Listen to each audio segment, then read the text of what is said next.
to say race to do race. I knew that while I was building it, and I called it efficiency and got Hmm. promoted for it. Nobody start off with up next. I want to start off with in the streets so we can get this show started. Let's go. Um All right. 112. How many automated rejections I've received since January, and I know the number because I keep them in a folder, and I know exactly what happened to each one because for 11 years I was the person on the other side who set the rules that generated them. I want that on the record before anything else I say because everything after it gets easier if I let you think I was only ever a victim of this. I wasn't. I built it. 11 years in HR, six of them administering the applicant tracking system for a company Mm. you have heard of. I wrote the knockout questions. I set the auto Hmm. reject thresholds. I am the person who decided that a gap of more than 14 months meant that the file closed itself before a human ever opened it. I never once typed a race into that system. I want you to hear that clearly because it's the whole reason I'm writing. Off in November, on July 31st, I got rejection number 312 at 3:11 in the morning. 40 seconds after I submitted it. 40 seconds. Nobody read anything. Changed for me. On June 22nd, a federal judge in California let a lawsuit go forward against Workday over the screening tools that a huge share of American employers run on their hiring through. The man who brought it applied to over 100 jobs and got rejected every time. And when I read Okay. that, I did not feel vindicated. I felt sick because I knew that what the filters were, and I knew none of them said race. I knew exactly what they did anyway. 18-month gaps, women who had babies, people who got sick without good insurance, people Sure. who did a bid, zip codes for commutable, continuous employment history, culture Hmm. scored by a model trained on who got hired before. Not one of those words is a race. All of them are a race. Ugly thing. One of you to say it out loud so that it isn't only me carrying it. It does not have to say race to do race. I knew that while I was building it, and I called it efficiency and got Hmm. promoted for it. Nobody tricked me. I was not following an order I disagreed with. I was proud of my numbers. My time to fill was the best in the division. Tell me to network. I know what networking is. I used to be the person the referral came to, and I know what I did with the ones that came in cold. Don't tell me fix my resume. I wrote the rule my resume is failing. And please don't tell me it's the economy because the economy did not put a 14-month rule in a machine at 3 in the morning. Interview on Thursday, the 27th, a real one, a human one.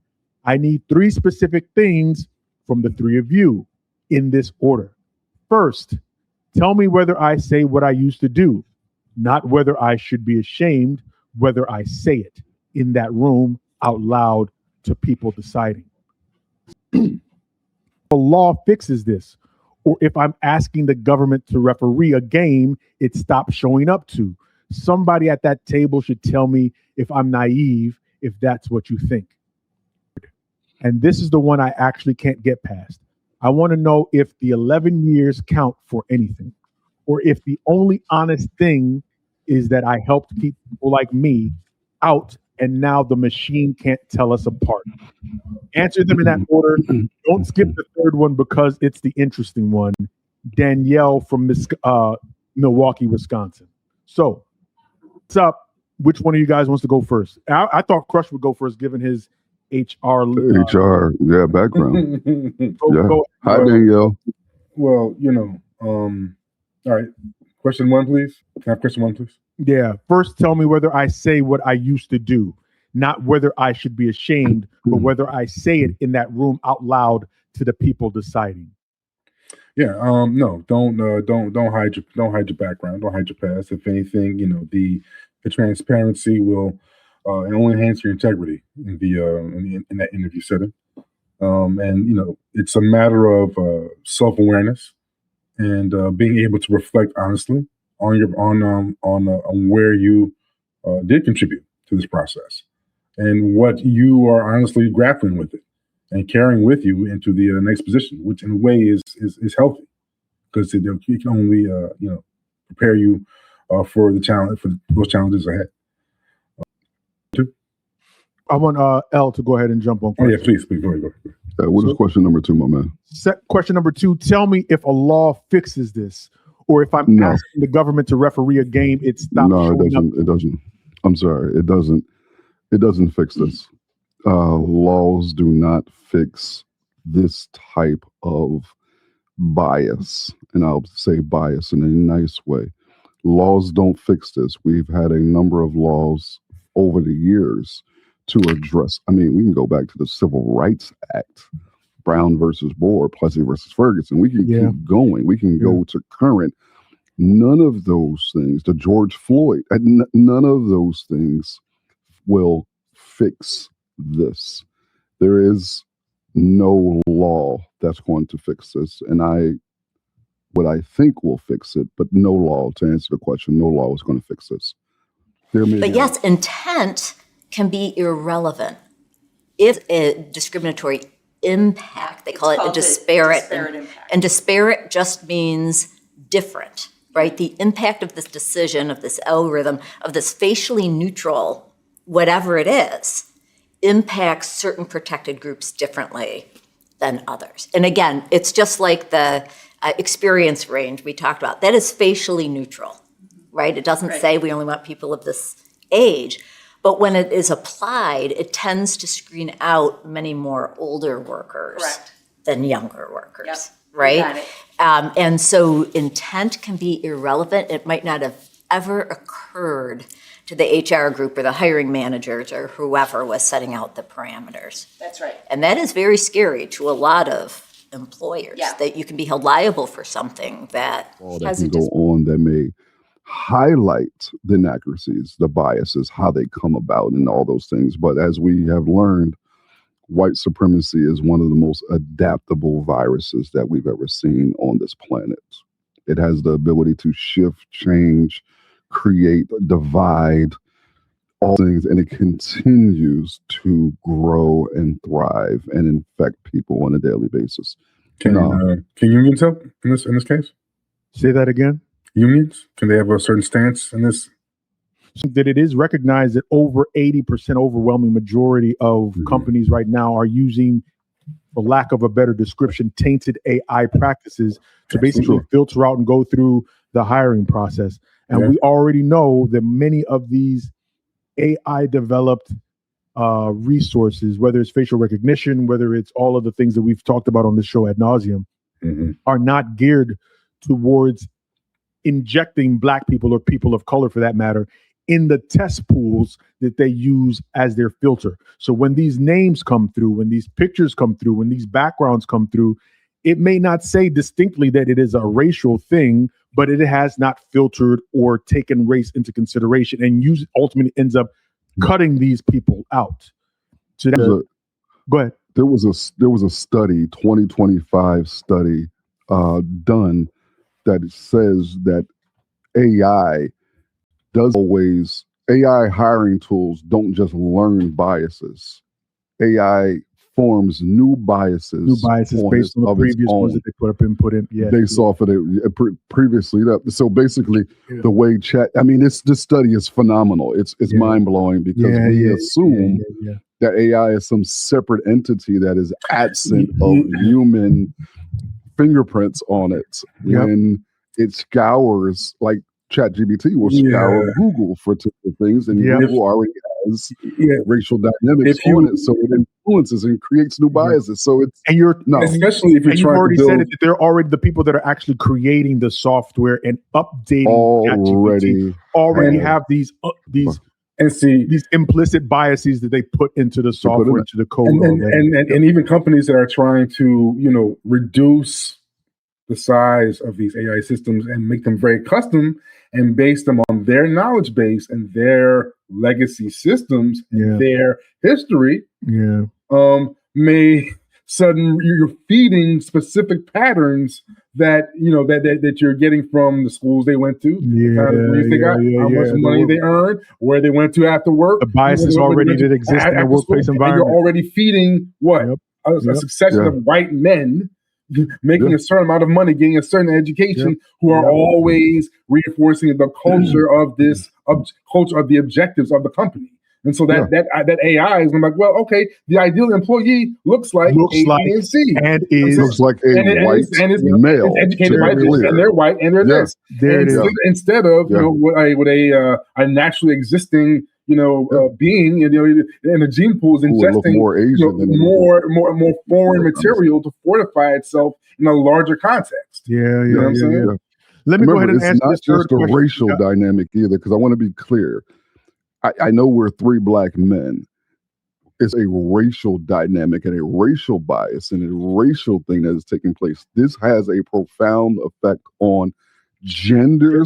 Not only the other part is disabilities. Like, that is my God! I'm glad you said that. Listen, man, it is huge. I feel for able bias. Able bias is a thing, my God. Getting work, absolutely.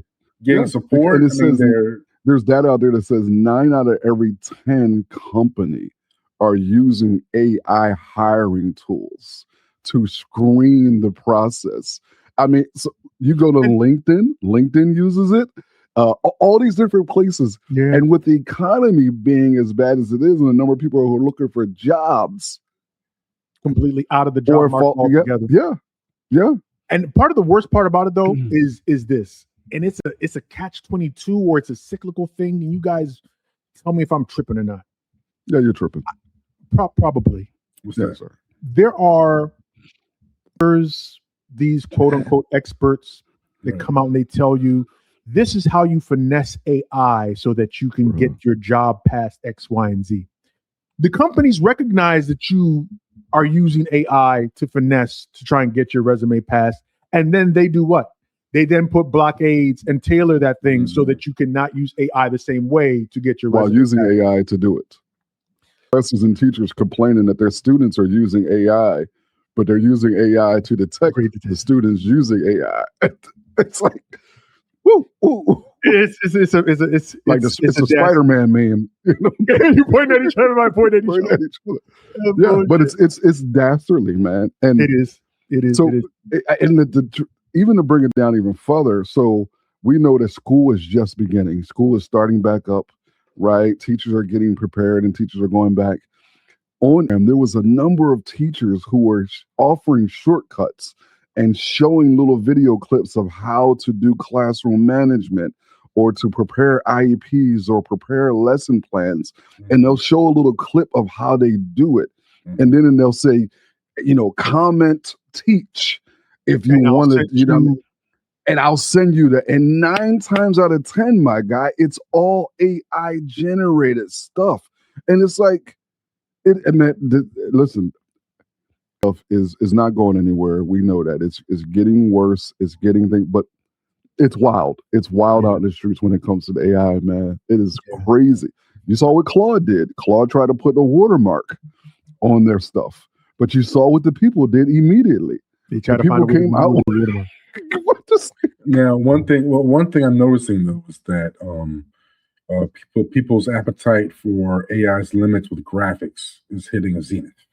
Thank God. And the AI flyers, like the flyers, the graphical styles, they all look alike. The graphical styles, like when it's becoming it's like 2 or 3 default styles that are coming through in corporate, they're coming through in education, they're coming through in publishing and shit like that. And it's like to the point where publishers are telling authors, stop.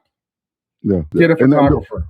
Here's a list of graphic design. Like really graphic designers are getting jobs, are getting big jobs now. Like serious graphic designers are getting real jobs now because of the people are getting fed up with, because the audience is responding in a negative way. If the audience is responding negative to the ad's not working. So If they're you know what I'm having saying? AI Like, generated if they don't ads, like it, then you're not selling anything. yeah, then to pay a graphic designer. Like for me, That's I starting was to happen. doing That's starting to logos happen. and flyers. That's starting to Bruh, happen. when people I mean, can do that for free, I mean, look, I put it this way. There are artists and other companies that we're interacting with that are asking us about, do you know someone that does illustration for real? Do you know someone? yeah. That's why I got the pencil back out, man. We can't, cats aren't taking our shit seriously, no matter how much we, So I'm like, okay, no problem. It's becoming a stigma in that area. Absolutely. Yeah. Especially when you want to get down to distinctive branding, because like everyone's using, people don't get it. You know what I'm saying? Like this thing. If you want to be competitive, when you want to be distinctive, you can't use the same tool everyone's using. You know what I'm saying? So get let me go ahead and answer the third question. What's the third question? The third question, and this is the one I actually can't get past. I want to know if the 11 years count for anything. Absolutely. Or if the only honest thing is that I helped keep people like me out, and now the machine can't tell us apart. And I think you've answered your own question. Yeah, it counts for something, but it counts negatively. And you just have to live with that. You have to live with the fact that you created a premise. You were part of a machine that created an apparatus ultimately that kept many people that were qualified out of the workforce, out of the work pool. Yeah. I mean, I don't know how else to gauge it for you. I mean, I think you answered your own. And many of us fall into that same trap. Well, many of us fall into that trap of creating something in the guise of providing for our families and providing wealth and things for ourselves, only to have capitalism come back suck and bite it us up in the and ass. turn it into It's funny because it's clear that she allowed capitalistic sensibilities to literally build a persona on economics, education, location, demographic, everything that would embody almost every non-white person in that society, except you just don't declare that one part. Yeah. But every other facet of that persona typifies a non-white American. Yeah.